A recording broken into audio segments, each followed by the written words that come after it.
Hello everybody, Dave Padden here from St. John's Storytelling Group with episode 3 of In My Time, Stories from Labrador Elders.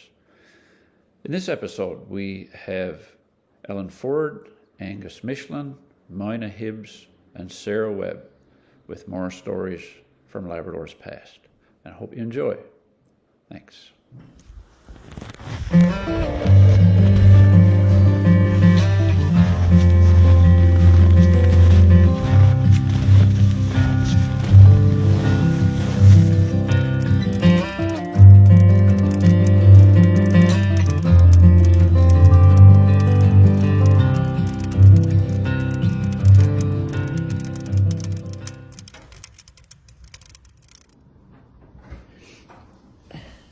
My name is Ellen Ford. I was born and raised in Nain, Labrador, Nunavut, on December the 8th, 1946. My mom and my biological mother and my aunt, I had one aunt and a great aunt survived the Spanish flu, and I had an uncle too. Uncle Alec. He survived it, but he died after he developed tuberculosis and was sent to St. Anthony. But anyway, my mom survived, my two mothers survived the Spanish flu, and there was a population of 263 in Ukhluk. And when it was all over, and just the flu was over, there were only 59 people survived it, and one man, all the rest were women. There's only one man left. Mom always would say that. And she used to tell stories of, she'd sit down and tell the story of how people used to just die, just drop dead. And she'd say that if somebody was hanging out clothes, she'd say all of a sudden they'd fall down, and they had died. And she's seen people that were fetching water with a couple of buckets in their hand, walking home with it, and all of a sudden just drop, and they would die from the Spanish flu. It would hit them that hard. And I think they found that, devastating to them, I guess, traumatized by it. And she used to talk about how the dogs would get at the dead bodies and start eating them. So the people in the community who was left, would have a day of shooting the dog. They had to do it because they were just in the homes and eating the bodies that was lying in homes. I guess they were dying so fast they couldn't keep up with, to be able to bury them, because there's one point, there's one big graveyard, I think, with I don't know how many bodies in it, and some more were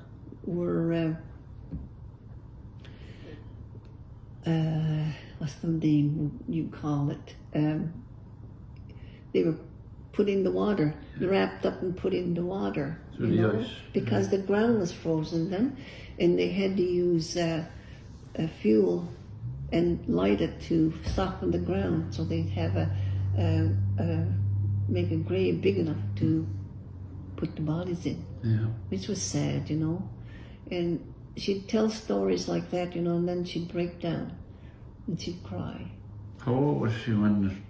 She was 10. 10. Yeah.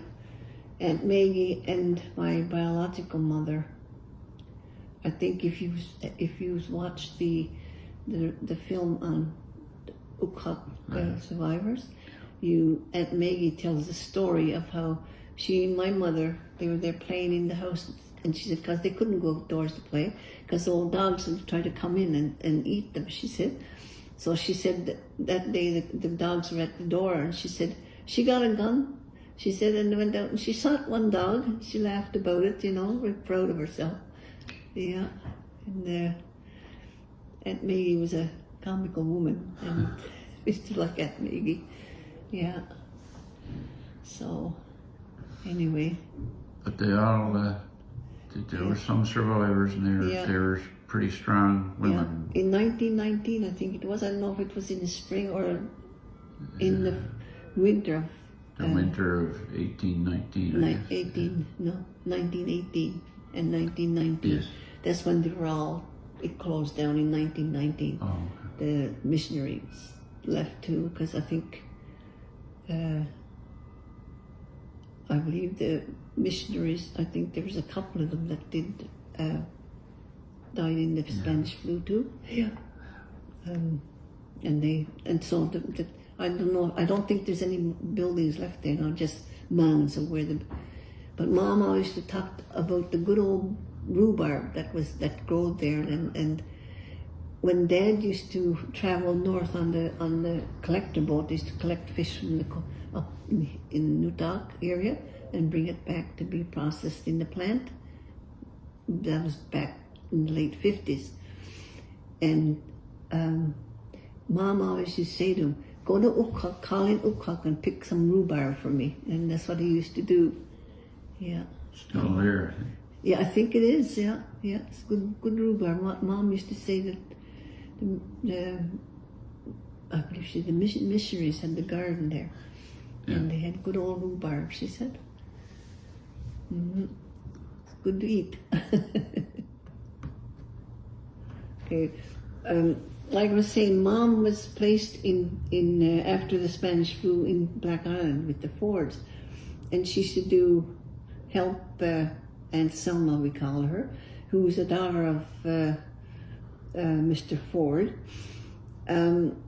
One day all the Ford boys were gone out fishing in their boat, and so Mom and Aunt Selma were just left there with her father, Mr. Ford, William Ford his name was.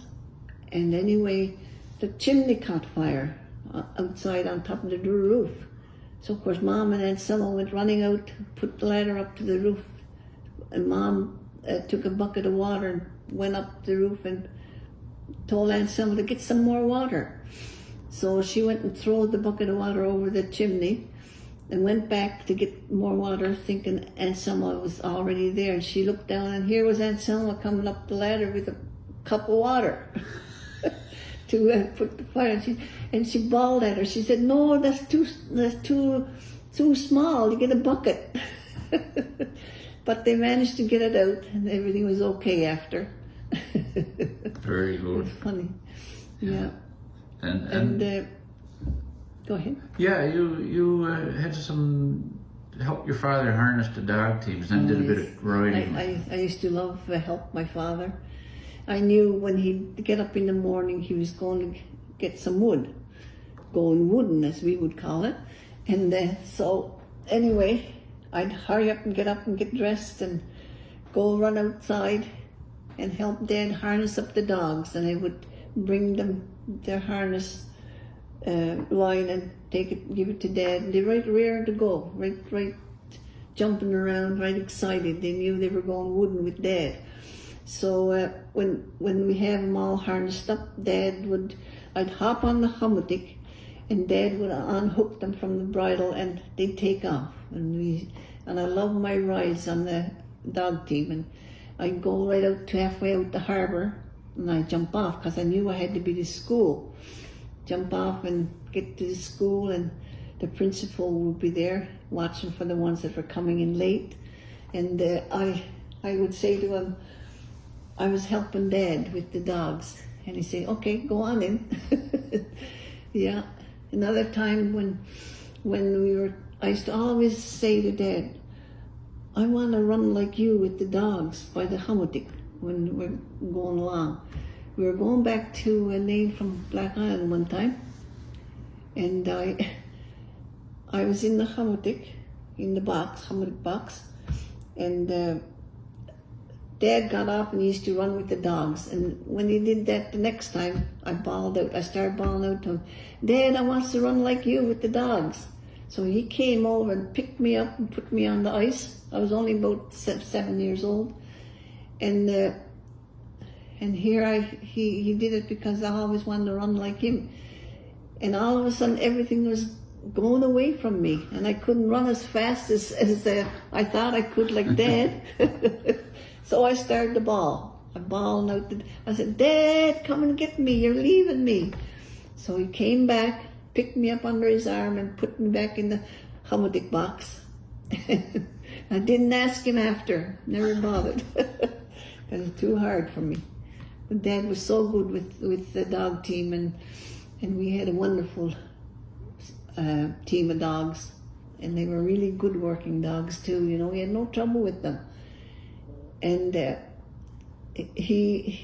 when he'd get a new dog or a puppy that was grown up then, he'd always used to like choosing names for them himself, like, you know. So he had one dog from a friend of his who gave him a dog because he didn't want it anymore. But he was a good dog, but he was very strong, and he knew he was the boss. So Dad named him Boxer.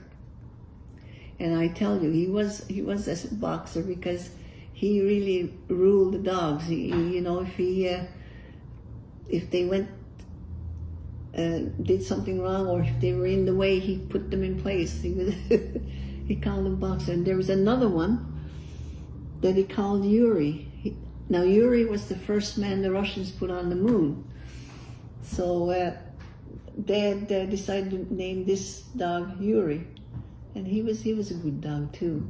And he always had two leaders. He had a male and a female. And the female one was called, he named her Apple. She was a female dog, and she was a real good leader too, but very calm. She was a nice dog. I liked her. Yeah.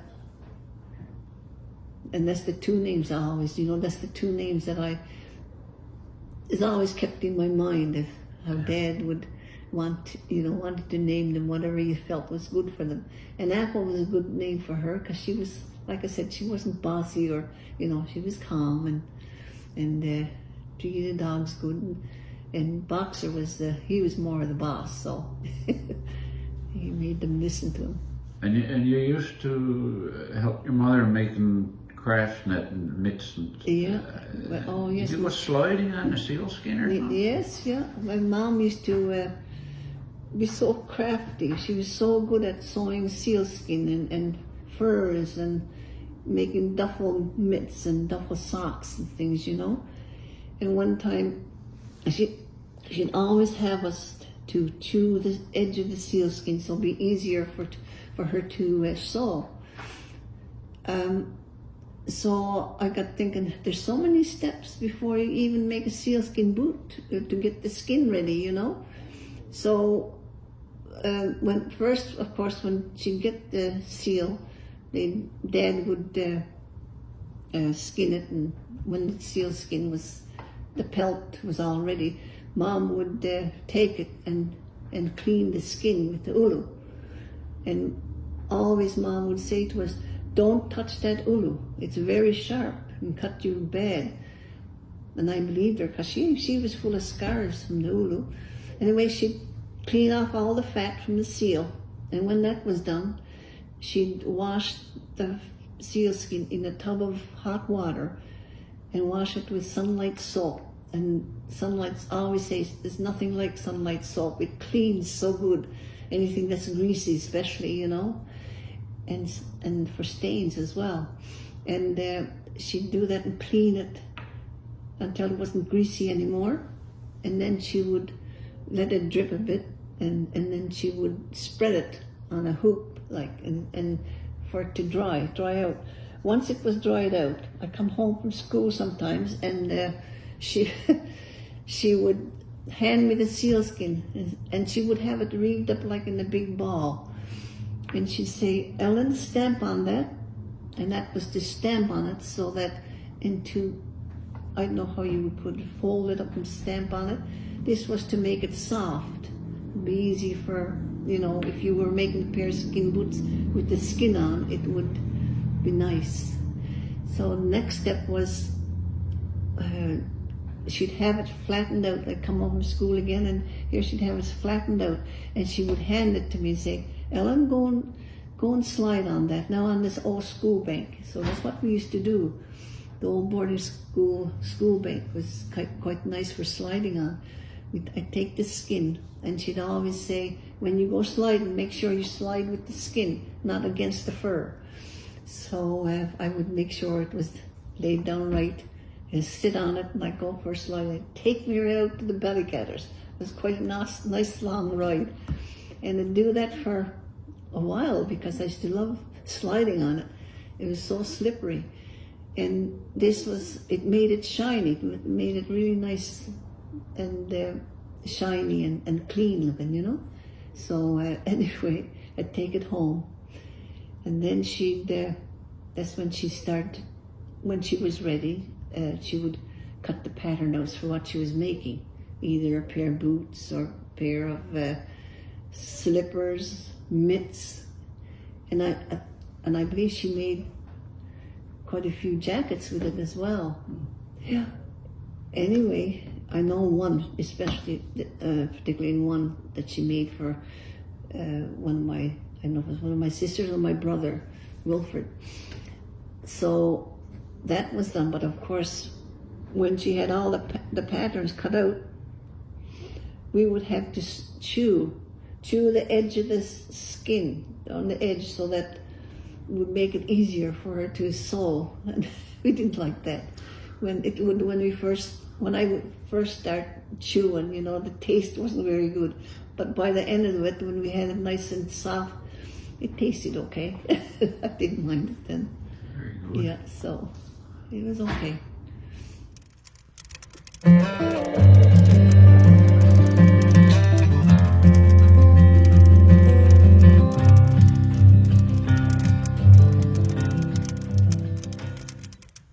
Okay, my name, Angus Michelin, born in Northwest River, Gibbons Hospital, 1941, March 3rd. Okay, Angus, I know you worked for IGA for a while. Can you tell me about a trip you might have done on the old Tomcat? And tell us about the Tomcat a little bit, maybe. Okay, in 1964, I went to Lunenburg, Nova Scotia. I joined the Clarence and Norman Budgell there, and we got towed back from Lunenburg to St. Anthony by the Lady Grenfell, the mission's freight boat. And we stopped in St. Anthony and we rigged out the remaining stuff we needed for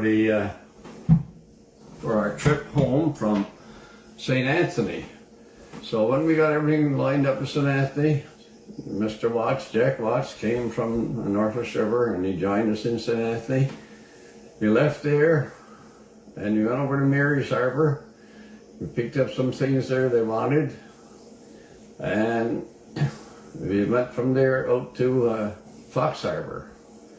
We loaded up fuel in Fox Harbour, around 15,000 gallons, and we went back to Mary's Harbour. We unloaded what they needed there to fill up the tanks for the winter.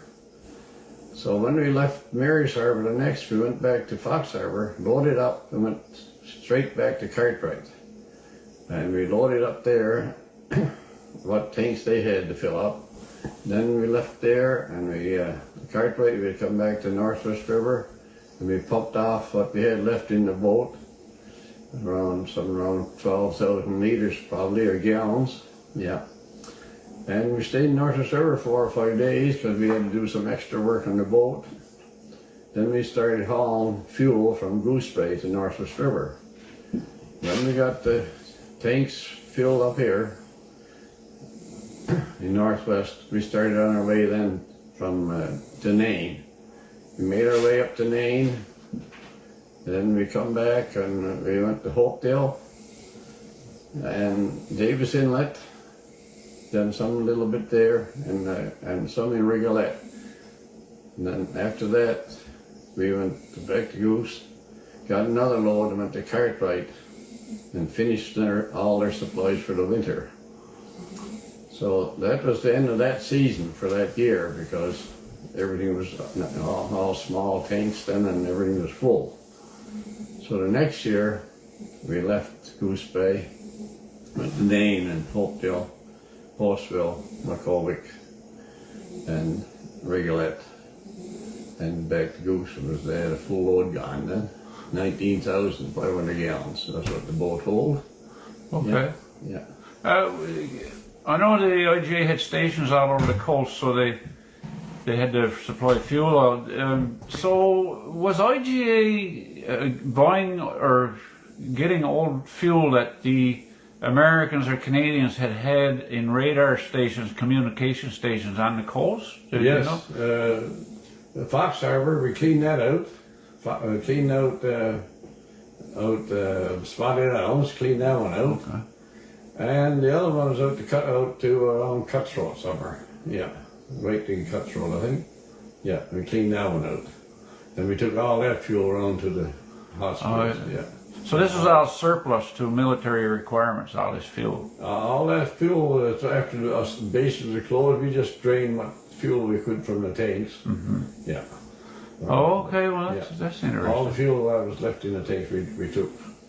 We even almost like bailed them out there, they could get every drop. Yes, eh? Yeah. Well, yeah. And then those stations were all dismantled, I suppose. After Yes, that. they was most gone then. Yeah. Yeah.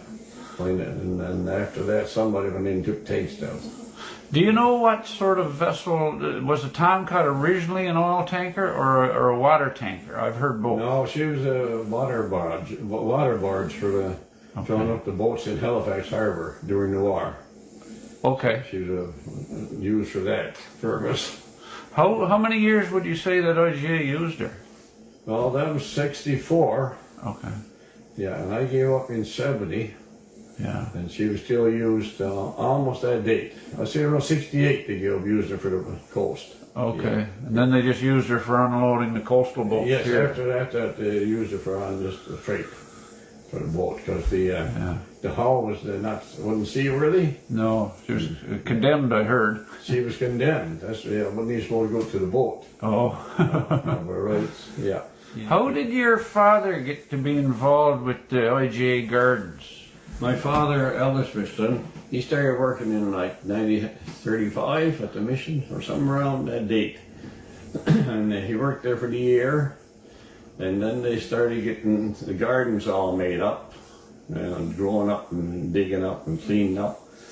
And they decided to send him to St. Anthony with Jimmy Tucker for a year to learn how to look after cattle and cow, and the pigs and hens and gardens and how they grow gardens and that.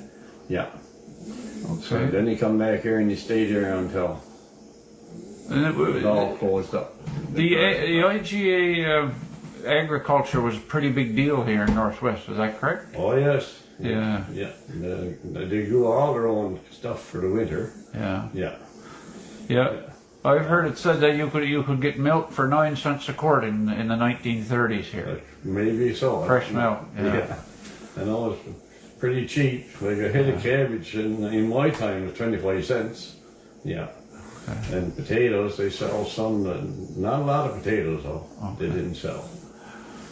All right. And eggs, they sold some eggs too. The dorm couldn't eat, and the cottage you couldn't eat, and the hospital couldn't eat. Yeah. First starting off. Did you do any of the trips where the kids came in from the coast? Oh yes, we used to go to me and Norman Budgell. He was the skipper on the Lockwood and Nor'Wester most of the time. So me and Norman used to go as far as Cutthroat, out that area. Okay. And pick up the school children in the fall. Okay. In the spring. Okay. And bring them into school, and if I was lucky enough, I'd get on in the fall and I'd go on out with them to take the children all back as far as their homes. Okay. Yeah. Yeah. Very good. Well, that was a pretty small boat for. How many kids would be aboard? I think it was about 15. Oh, all right. Yeah. They used to have bunks each. You know, we couldn't take them to their bunks in Nor'Wester. Yeah.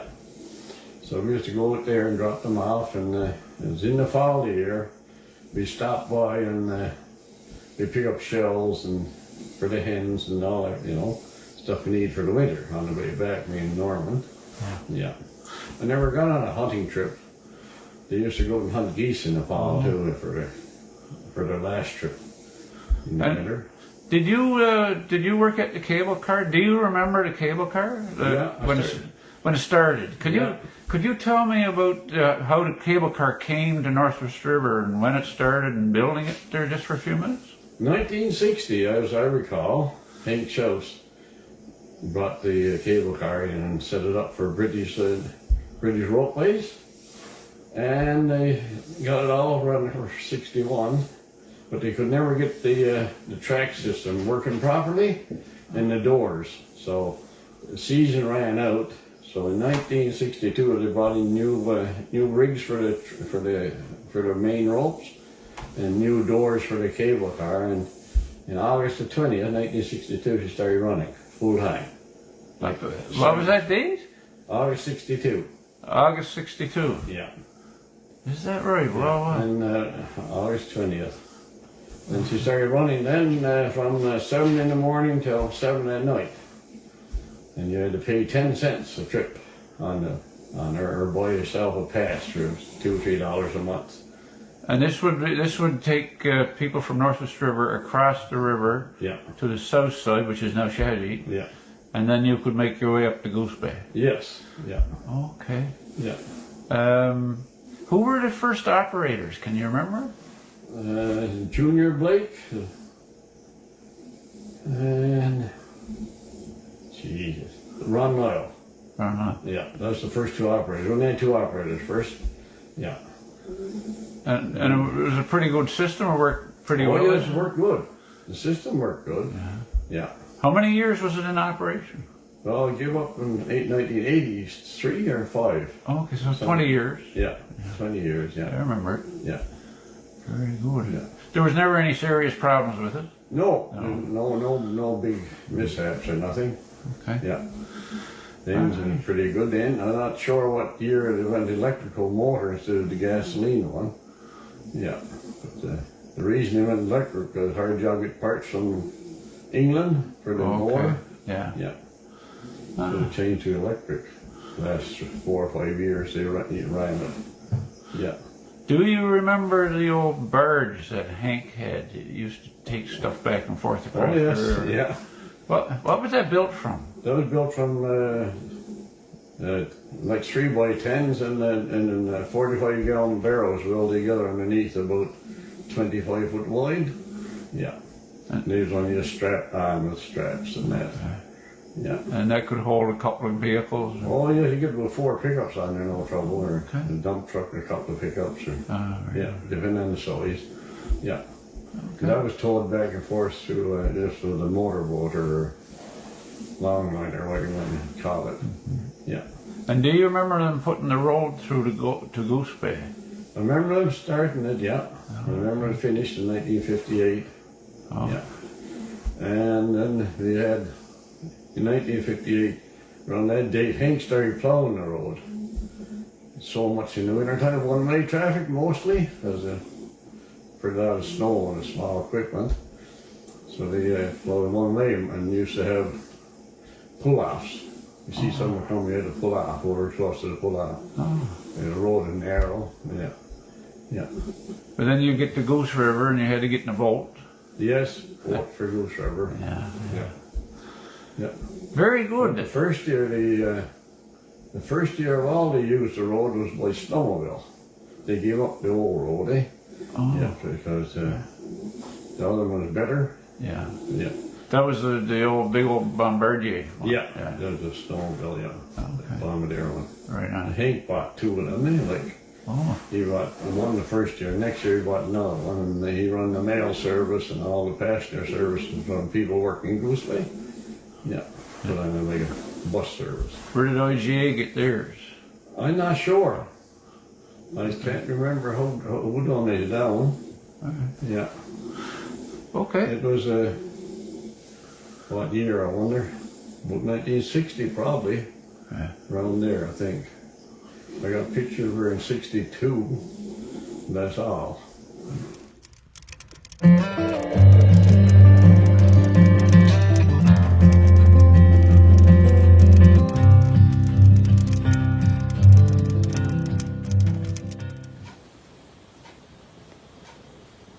Hello everybody, this is Pat Hibbs. I'm about to interview my mother, Mina Hibbs, who's going to tell some stories about years ago. She's 86 years old, and every time I ask her how she's doing, she always says, still kicking. So here's my mother, still kicking.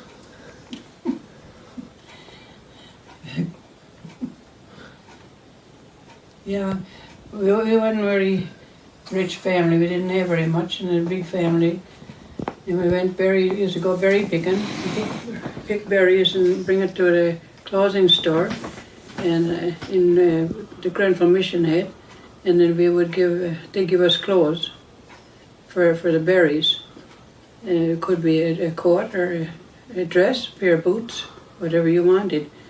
And then when I was 15, I went working to the hospital, and I started in the kitchen working. And then the doctor came along one morning, and I was cleaning a chicken. And he said, "Mina, if you can clean the chicken, you can work on the wards." And I went up on the wards that afternoon, and I was used to be scrubbing the floors and that, and then tending to the patients. And then we'd have to go into the OR, come out and I'd be scrubbing, and they'd say, "You're needed in the OR," and I'd go in the OR, and I'd be working, probably doing something like taking their temperatures and that, and then I'd have to leave and go to a delivery, help with the delivery. And we had to do everything like that, and be up all hours at night, and some nights be up almost all night, working. We were short-staffed. And I got started off with $18 a month, and I was there for a year or so, and I got $40 a month.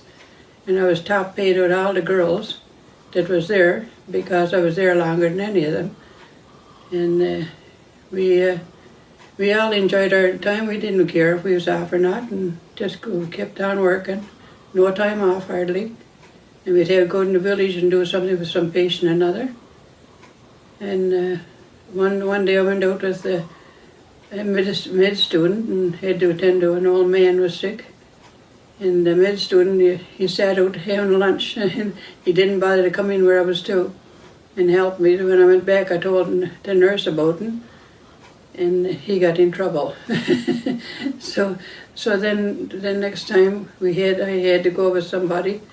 Everything went okay, and we went back home again, and then next thing, I had to go on the ward again in the delivery room. And that's how it used to go. And we'd have to have, if we had a sick child, the child used to have to come in our room at night time, and they'd feed it every so many hours or whatever. And one night I'd take it, and then the next night the nurse would take it. And that's how things went.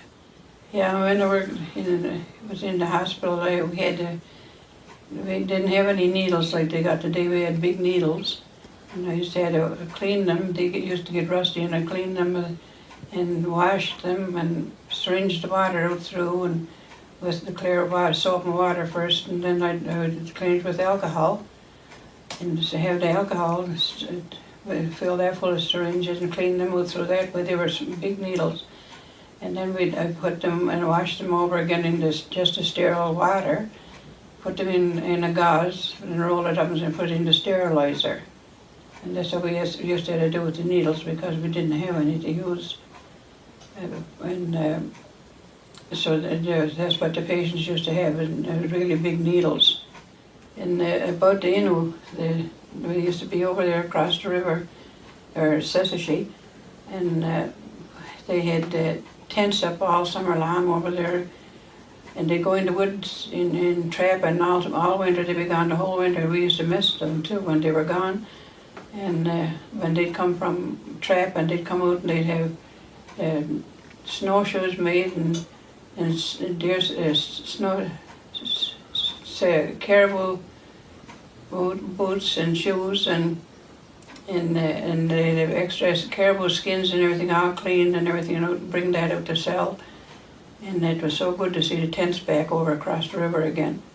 And they'd come across the river in a canoe and come and sell things over on our side if we wanted it. And then they would be, when they'd have a wedding across the river, and they would come over on our side and go door to door and visiting the people and shaking hands, and they'd get a gift from people, go back over night time, then they'd be dancing around the fireplace, which was really good to listen to the music on. I'd listen to them just dancing, going around, and the drums beating. And there was an old lady there, and her name was Pinamee, and she used to come over to our side of the river, and we used to give her things for them, if we could afford to give them anything. And she'd go across the river, and you could hear her when there was a patient in the hospital sick, you could hear her singing all night long to that patient. And I used to go to sleep listening to her. And our house wasn't far from the hospital, and it was really nice. No cars or anything. It's very quiet, and everything was very quiet and so nice. Not like it is today. I only wish the children today could know about the past and how nice it was. But that's not going to happen anymore. My father was a trapper, and he used to go trapping in September month, and he'd come back home just before Christmas. And he had a big beard and long hair, and we were all afraid of him. And he used to keep saying, "I'm your father, I'm your father." And I used to hide behind my mother all the time.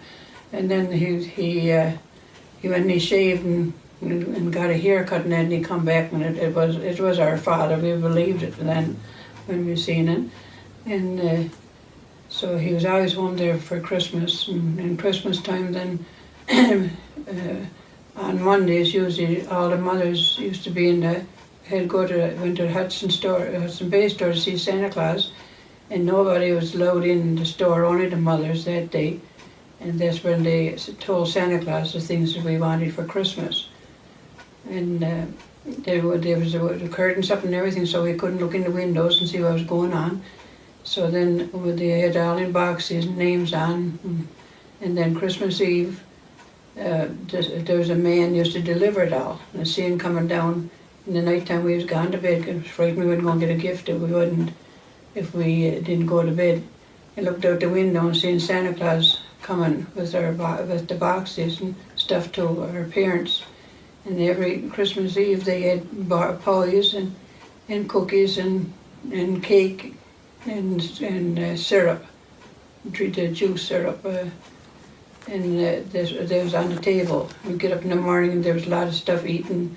Santa Claus eat it. And he always used to leave a little piece of cookie on the table, and he left that for the children. Santa Claus, he said, our parents told us that Santa Claus left that for us. We were so excited about Santa Claus and our gifts and that, and we was really pleased. It was only a pencil we got. We was pleased with it. Yeah, I came from a small town. There was very few families here, and they lived along the shoreline. And we had to use, there's no electricity or no electricity or anything, and we had no running water, or we had to bring our water from the river for washing and cooking and cleaning. And we had go dog team. We used a dog. We had dog teams. No skidoos or nothing in them days. And we had haul our wood out. And I went into wood path with Winnie and Wynne one day to help them to get some wood out, and we was hauling it out, and I sunk in the snow and got out, and I was pretending my back was bad, and they got me on the comer, they can haul me out. And I got out there, I was okay. My back wasn't sore at all.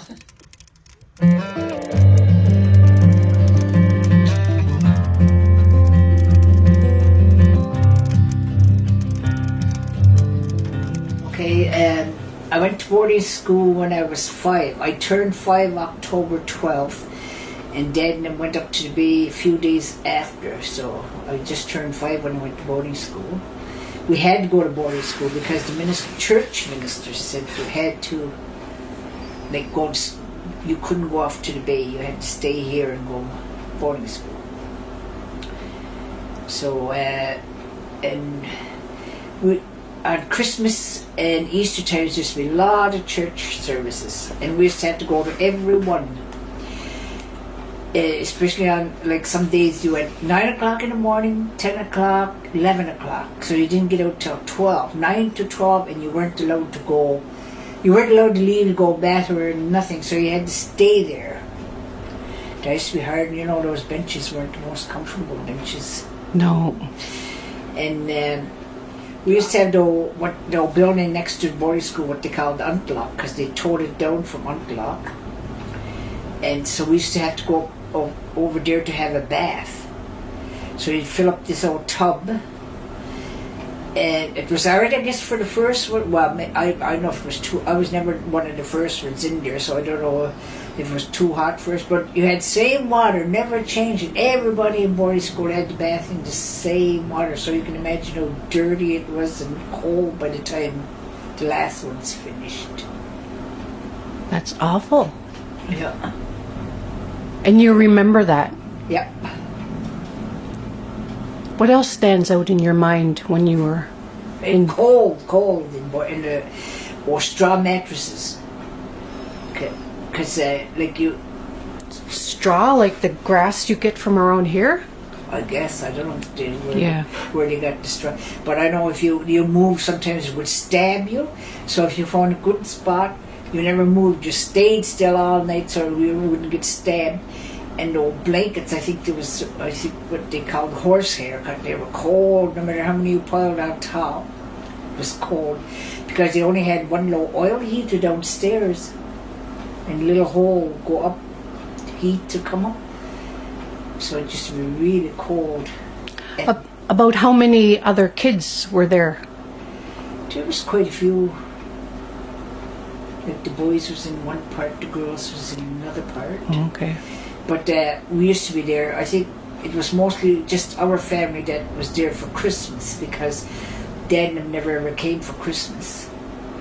He stayed up in Webb's Bay. Yeah, they came for Easter because the church, like they said, the church had say everybody had to be here for Easter, so they were here for a couple of weeks Easter time. Mm-hmm. So we went to boarding school when they went up to the bay, and we didn't go home then till Easter, 2 weeks Easter. Then they went back up. And then when school was out, as soon as school was out, they came to get us, and we'd go up there then for like they'd be fishing the char first, and then when the flies got too bad, they'd come down here and go cod fishing. So we used to. The school used to be out around June 18th. So any time after that, Dad and them came. So we started to go up on Main Hill and look to see if the boat was coming. And as soon as the boat came around over there, over the sandy point, we ran down, threw our stuff into the... We had mostly old garbage bags for our luggage, right? Some people had suitcases. Anyway, we throw it in there, run down to the dock. By the time Dad and Mr. Doc was all there, and we used to throw our stuff aboard the boat, and Dad used to say, "We're not going yet, we got to stay and go shopping before we go back up." But we knew that, but we should just throw our stuff aboard the My, boat. you weren't going to be left. No. And we used to have to get down on our hands and knees and scrub the old wooden floors in boarding school. And if you didn't go over the spot, a little bit over the spot you did before, they used to have what they called high water marks. It was a dirty mark. You'd have to do the whole floor over again. That was hard.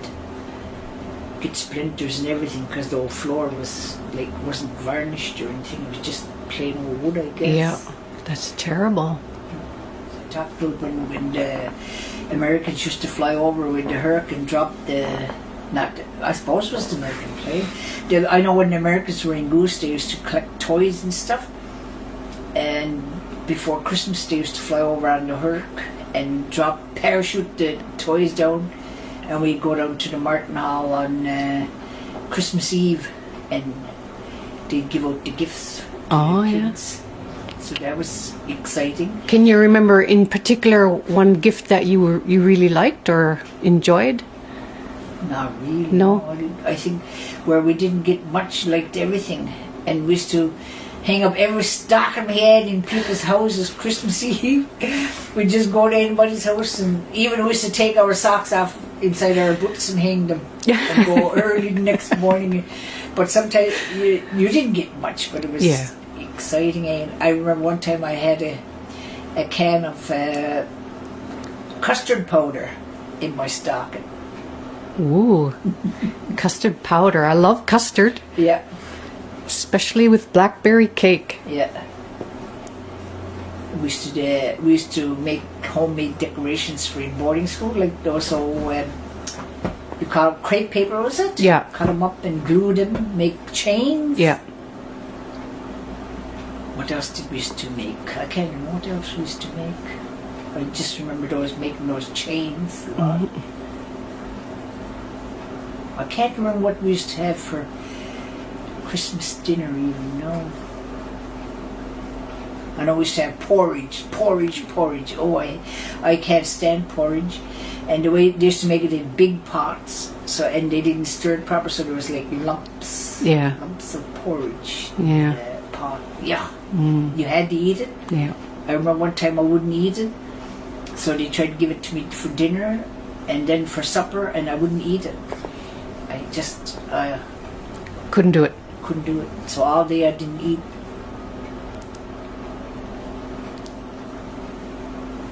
Do you have any good stories about with you and your brothers, some fun things that you used to do?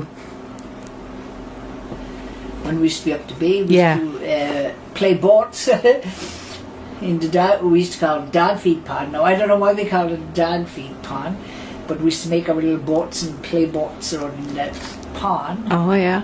Yeah, and we used to go. I suppose that was fun in the winter. We used to go far up in the brook to get char. And we used to have these little bags, little brin bags, I suppose, with a little Yeah. line tied around. Yeah. And they used to get some heavy, sometimes big old char you'd have, and the line be digging in, and the further you went, the more tired you got. And one time we was late getting back because we used to go with Uncle Sam, just walking, Yeah. and we left in the morning, and we saw some porcupines on the way, so he went porcupine and got them too. But we was very late getting back. Dad was something mad when we got there. He thought we was or something happened to us. Right? Oh, yeah. Of So course. he was only yelling at Uncle Sam. But and we were so tired that time, just went to bed without eating. Too tired to eat even. Oh, boy. And of course, right sorry for Yeah. carrying the old char. Yeah. But we used to always. Well, that was only one time we was gone late. Usually we'd go up, get the char, and be back again Yeah. before too late. What's one of your favorite meals that you still enjoy today? Oh, I wish we had caribou now. Caribou, yes. Because that was you could do a lot of things with caribou. You could roast a caribou, make soup, make meat cakes, make meat pies. You can what else did we used to do? Boil it, right? Brawn. Make brawn, yeah. And what else? Stewed is Yeah. almost like boiled, but it's Yeah. different, right? Yeah. That was good. And I used to like partridge and with hard bread in. Mom used to do. I tried to do it like her, but mine never turns out like No, hers. I bet it do. Sounds delicious. It is, yeah. And where there was so much of us up in our house, Yeah. we said, like Mom used to always cook for Granddad and Uncle Sam too. So as to bring stuff down to them every day, and one of us had to go down and eat, but it's always me because he used to always have dessert. I love dessert, and I still love dessert. I used to always volunteer to go down, right? So they'd just bring enough for 3 of us down and have dessert. Yeah. Even just sometimes just have just macaroni, boiled macaroni with condensed milk. Even that was good.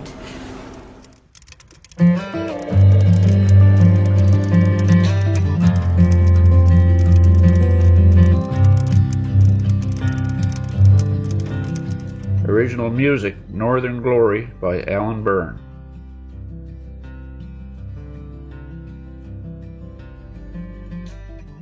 Labrador flag photo by John Martin. Thank you to our funders for their continued support. The City of St. John's, Arts NL, Newfoundland and Labrador Arts Council, Canada Council for the Arts, Canadian Heritage, building communities through arts and heritage, Newfoundland and Labrador Cultural Economic Development Program, come to our Story Circle. Learn about our in-person and online events at storytellingstjohns.ca.